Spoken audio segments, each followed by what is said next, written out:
हम इस पूरे ब्रह्मांड में एलियन सिविलाइजेशन को खोजने का प्रयास कर रहे हैं, पर हमें वर्तमान समय तक उनके होने का कोई भी ठोस सबूत नहीं मिला। इसलिए कुछ रिसर्चर्स का मानना है कि हमारी अर्थ पर ह्यूमन से भी पहले कोई एलियन सिविलाइजेशन रही है। ऐसा हो सकता है कि कोई एलियन सिविलाइजेशन पहले अर्थ पर रही हो और उसके बाद वो अचानक विलुप्त हो गई हो। इसके लिए सिल्यूरियन हाइपोथेसिस दिया गया। इस हाइपोथेसिस को एस्ट्रोफिजिसिस्ट एडम फ्रैंक और गेविन स्मिथ ने साल 2018 में दिया। यह हाइपोथेसिस ये बताती है कि ह्यूमन बीइंग शायद इस प्लेनेट की फर्स्ट इंटेलिजेंट सिविलाइजेशन नहीं है। वैज्ञानिकों ने तापमान बताने की डिफरेंट टेक्नोलॉजी से जाना कि 55 मिलियन ईयर्स पहले अचानक से अर्थ का तापमान 9 से 14 डिग्री फ़ारेनहाइट हो गया, जिसे वैज्ञानिक पोलिसियन इयोसीन थर्मल मैक्सिमम कहते हैं। ग्लोबल टेम्परेचर में अचानक से इतना उछाल इंडिकेट करता है कि कोई ना कोई एडवांस सिविलाइजेशन प्लेनेट अर्थ पर एग्जिस्ट करती थी, या फिर ये भी हो सकता है कि इस थर्मल मैक्सिमम का कारण ह्यूज मॉन्स्टर वोल्केनो हो। लेकिन अगर इस समय कोई एडवांस सिविलाइजेशन रहती थी तो इस तरह की सिविलाइजेशन का राइज और फॉल सभी एडवांस सिविलाइजेशन के लिए समान भी हो सकता है। इसलिए थ्योरेटिकली ये पॉसिबल है कि अर्थ पर ह्यूमन से भी पहले कोई एडवांस सिविलाइजेशन रहती हो। अर्थ ने हिस्ट्री में कई सारे मास एक्सटिंक्शन इवेंट एक्सपीरियंस किए हैं जो किसी भी सभ्यता को खत्म करने के लिए पर्याप्त है। वैज्ञानिकों के अनुसार अर्थ पर ऐसे करीब 5 मेजर मास एक्सटिंक्शन इवेंट हुए हैं जिसे वैज्ञानिक द बिग 5 कहते हैं। एक मास एक्सटिंक्शन इवेंट 75% सिविलाइजेशन को कुछ ही समय में खत्म कर सकता है। इसलिए हो सकता है कि एडवांस सिविलाइजेशन भी मेजर मास एक्सटिंक्शन इवेंट के कारण एक्सटिंक्ट हो गई हो।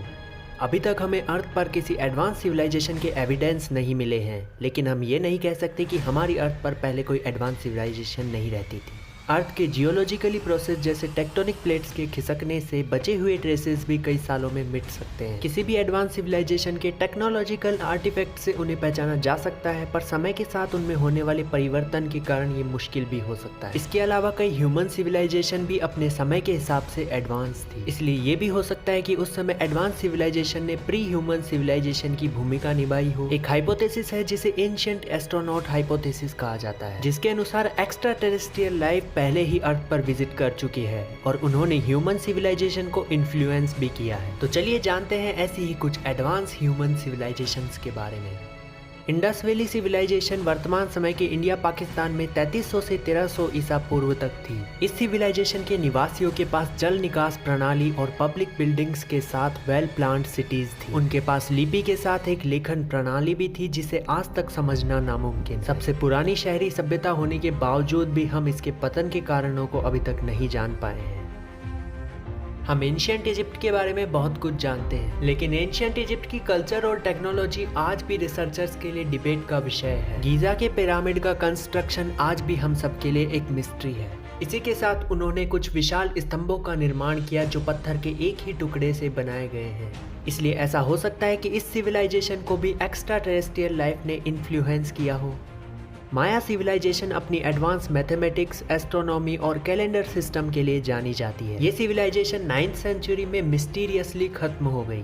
साल 2012 में दुनिया के अंत की भविष्यवाणी भी इसी माया कैलेंडर के खत्म होने के आधार पर की थी। लेकिन माया सिविलाइजेशन ने डेट और टाइम को किस तरह ट्रैक किया, ये आज भी एक मिस्ट्री है।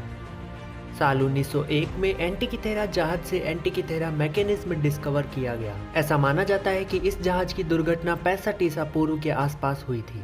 इस एंटिकिथेरा मैकेनिज्म को प्राचीन समय का सबसे जटिल उपकरण माना जाता है, इसलिए कुछ लोगों ने इसे दुनिया का पहला एनालॉग कंप्यूटर भी कह दिया। इसे सूर्य, चंद्रमा और ग्रहों की स्थिति को ट्रैक करने तथा खगोलीय घटनाओं का पता लगाने के लिए बनाया गया था। यह उपकरण सोलर और लूनर एक्लिप्स की डेट्स तथा प्लैनेट्स की पोजीशन को भी एक्यूरेटली बता सकता था। उस समय इसे किसने और कैसे बनाया होगा ये आज भी एक मिस्ट्री है, इसलिए वैज्ञानिकों को ये उपकरण आज भी आश्चर्यचकित करता है। आपको क्या लगता है कि एक्स्ट्रा टेरेस्ट्रियल लाइफ के लिए एंटिकिथेरा मैकेनिज्म एक ठोस सबूत बन सकता है? हमें कमेंट करके जरूर बताएं। आज की इस एपिसोड में बस इतना ही। मिलते हैं स्पेस और मिस्ट्री से जुड़े किसी नए एपिसोड में, तब तक के लिए जय हिंद।